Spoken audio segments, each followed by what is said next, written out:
U.S. lawmakers now have only 4 more days to hammer out a deal which is looking less and less likely, at least a grand bargain by any means. Well, joining me now is a lawmaker involved in these negotiations, Senator Pat Toomey, a Republican from Pennsylvania. Senator Toomey, thank you so much for joining us. And just hearing some of those words from Majority Leader Harry Reid saying that basically Speaker Boehner, it was a debacle what he tried to put forth last week, that he's essentially made a ridiculous situation out for the Republicans. What is your response to that? Well, I really wish we could just get past some of the petty political attacks and actually get to trying to make some progress on this. I think you're right about the fact that some kind of grand comprehensive bargain looks unlikely, but there are some steps we could take, we could do immediately, that would be real progress. For one, the House has passed an extension of all the current tax rates for everybody. Now, we know that the Democrats want to raise taxes on some people. Well, Senator Reid could do a very simple and easy thing that would, I think it would meet the concerns that he's raised. He could take up the House-passed bill, put it on the Senate floor, and allow debate and allow amendments. With a single amendment, he could turn that bill into the very bill that the president says he's been asking for. So why does Harry Reid refuse to do that? It's not clear to me, but I think it's long past and long overdue.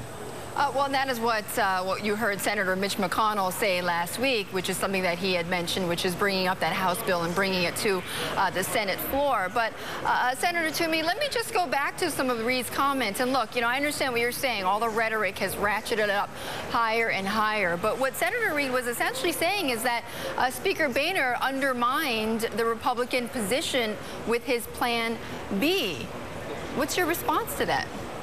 Well, this is, I don't know what he's talking about. What Speaker Boehner's been trying to reach an agreement. He offered the most painful concession for Republicans, which is revenue, which we don't need to solve this problem, but the president made it a political imperative, so we've offered that. That gets rejected, and now I still don't understand why Senator Reid doesn't simply solve the problem. He has a vehicle. Any tax vehicle, by virtue of the Constitution, has to originate in the House. The House has passed one. It sent it over here. I know it's not entirely acceptable to Senator Reid, so put it on the floor and amend it. I think Republicans would agree to allow that with a simple majority vote. Senator Reid has a majority of senators.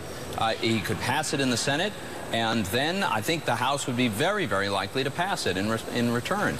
So the fact that Senator Reid refuses to do the obvious thing, this very simple step, which would really take the vast majority of the tax piece of the fiscal cliff right off the table. Right. You have to wonder why he refuses to do that. Well, I mean, I think right, Senator, which is that the Democratic position has always been that they do not want to extend those Bush tax cuts for the very richest, for the top 2%. Okay, but you're not listening to what I'm saying. What Senator Reid could do is take up the House bill that extends the rates for everyone and then offer one simple amendment that would do what Senator Reid wants to do on the top brackets. Put them up as high as he wants. At whatever income threshold he wants. He's not, there's nothing that stops him from offering an amendment. No, I would vote against that. I would vote against that, but Senator Reid has the majority in the Senate. And a majority could pass such an amendment if he were to offer it, I presume. And so why doesn't he do that? He has the power to bring up the bill, to amend the bill, to pass the amendment, to solve this problem, and then send it back to the House. But for all these weeks and months. But it wouldn't go past the House, though, Senator.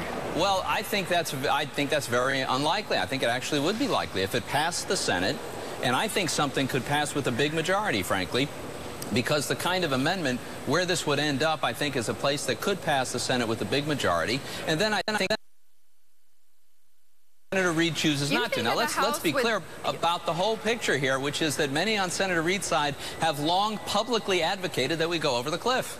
Patty Murray gave a big speech about why the Democrats want to go over the cliff. So maybe they're going to drag us over. But let me just back up on this, though. Look, the House Republicans have said over and over again, and this is why the Plan B failed, they will not go for tax increases. So even as you say, there would be this amendment that would be tacked on to this House bill that was passed earlier this year. If you bring it back to the House, the Republicans are not going to vote for any tax increase whatsoever. So we're back to square one.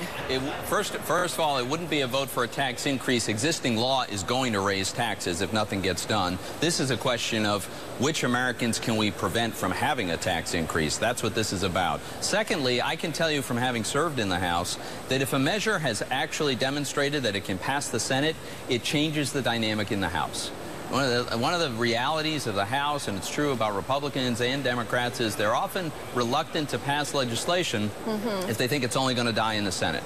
If the Senate actually did something constructive, if Senator Reid would actually put something on the floor and allow debate and amendments, and it passed, which I think it would, then I think you'd see a totally different dynamic in the House. Senator, we're gaming out different scenarios here, right, that could happen in the next 4 days. But bottom line, are we in danger of going over the cliff? Do you believe that we are going to go over this cliff?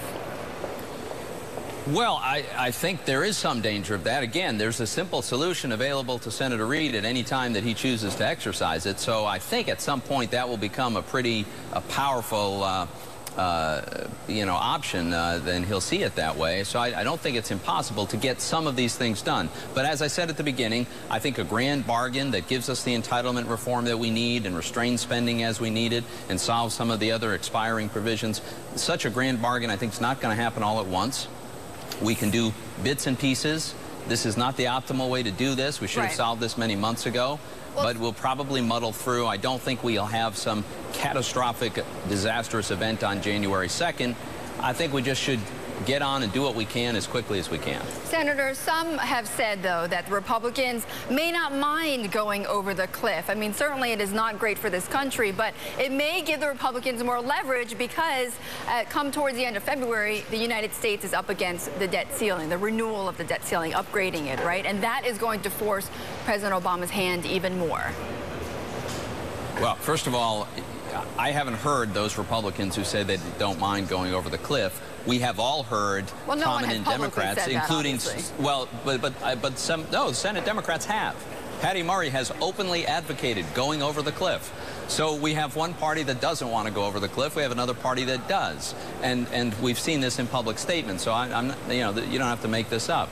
So I still hope we don't. But realistically, we should recognize the cliff is a combination of many discrete things, some of which we can still prevent, some of which it's going to take longer. Unfortunately, the president hasn't offered any meaningful entitlement reforms, so I'm afraid that's going to have to wait. We can't do it without the president, but we could certainly do the tax piece. We could do that very quickly. But does it give the Republicans some leverage, though, if you do go over this cliff?